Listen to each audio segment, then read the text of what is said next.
my grandfather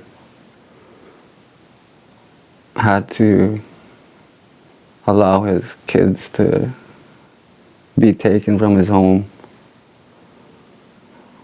or he'll get his treaty card taken away. I can't remember what it is, but it was something that was that important. And for a man to see his kids getting taken,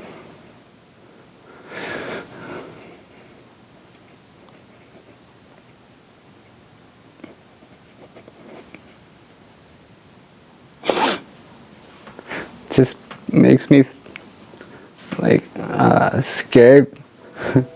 Like, how would I react if that was me with my kids or anybody else's kids? How could you live the next day? And then that's where that addiction comes in, because you're weak and you're sad, and there's nothing to you don't have your spirit. Your spirit is lost. I carry my parents' hurt. And I'm the first generation that didn't attend residential school. And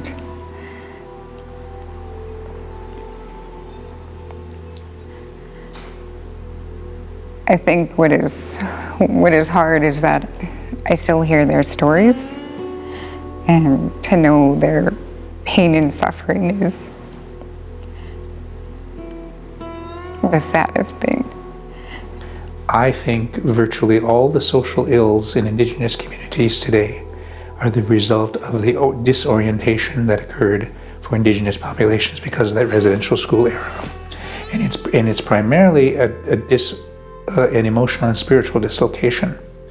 Yes, it was physical and economic and social and other kinds of dynamics like that, but for Indigenous people ourselves, it's that emotional, spiritual disorientation that becomes a major complication in life.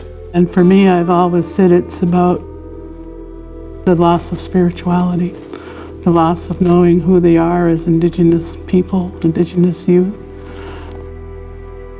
And that goes, that's one of the legacies of the residential schools. So a lot of our young people don't know who they are. And a lot of our men don't have, traditional culture. They don't understand where they came from. They don't really speak about it anymore. Yeah, so it's really sad. Like with the residential schools, there's a lot of impacts. Right to abuses, like physical, mental, even like lateral violence and all of that stuff. It's really sad. Martin Brokenleg talks about us, the need to belong to something. And if your family has been destroyed, your family life has been destroyed through drugs and alcohol, then you don't have a family. You don't have a family to belong with.